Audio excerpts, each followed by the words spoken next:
very hazy day in Denver today. Okay, everybody.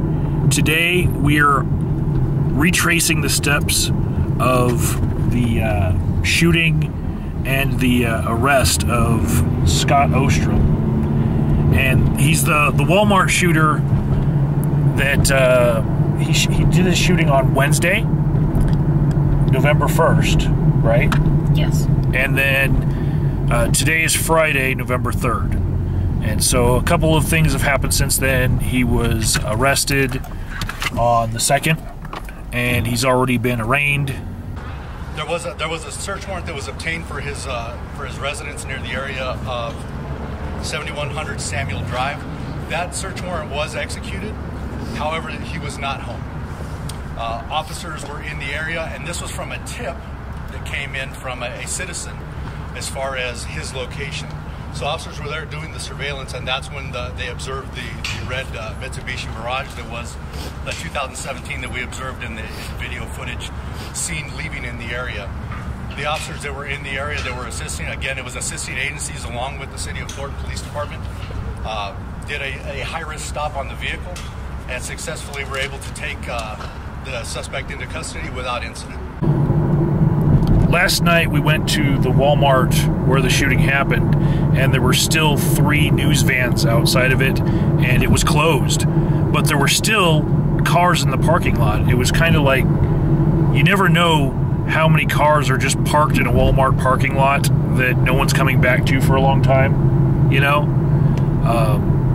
There were at least 20 cars in that parking lot.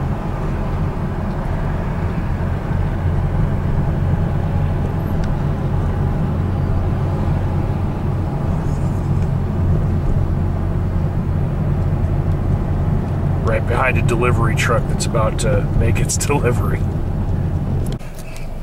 So here's the parking lot of Walmart. Still has a couple cars in it that haven't been moved. And you gotta wonder if one of those might belong to one of those people that died here. The police are still there with the entrance to Walmart roped off. Oh, yeah.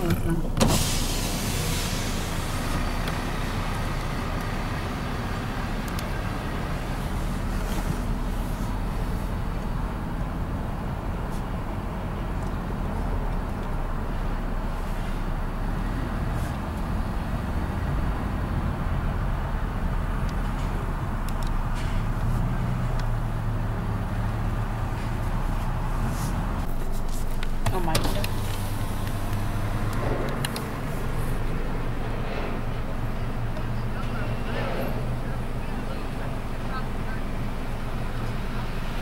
Still police inside checking it out.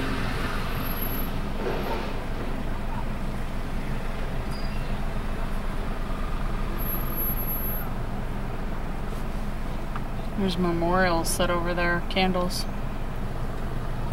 And there's a memorial of candles and flowers right there.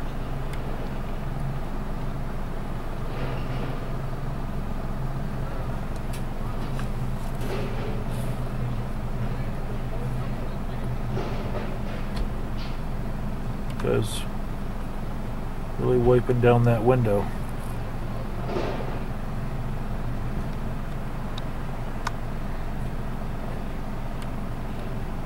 I bet you they're restocking because I bet you there's products that the police had to take for evidence.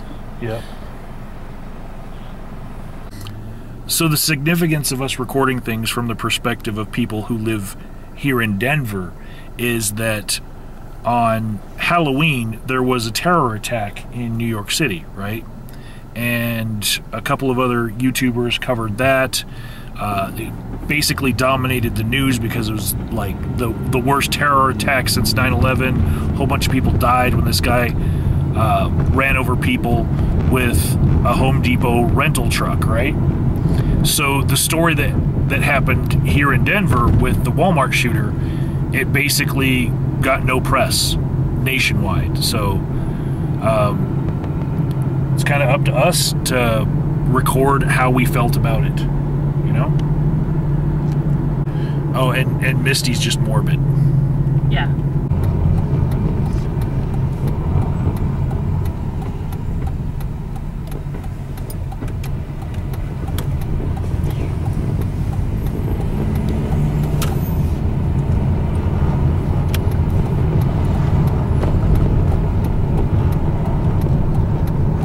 This is where Scott Ostrem lived.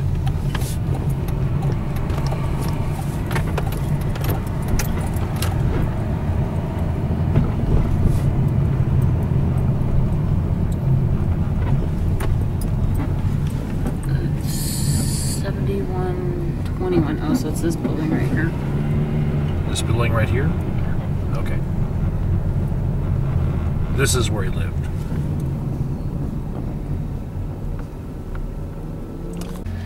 Okay, so that's where he lived, and 72nd is the road that he got spotted on, and then the cops pursued him down 72nd. So we're going to drive down 72nd, and we're going to do one of those Time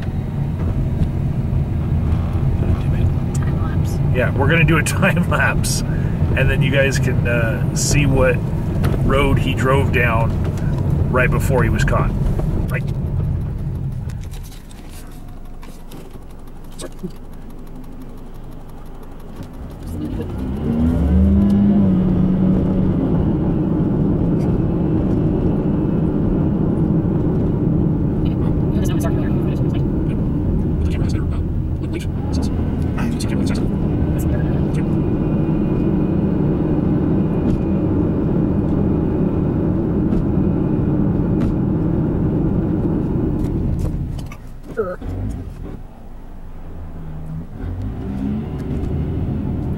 It's right here. Right here. You can see the Conoco. He probably got stuck at this light. Yeah. There's a lot of traffic here.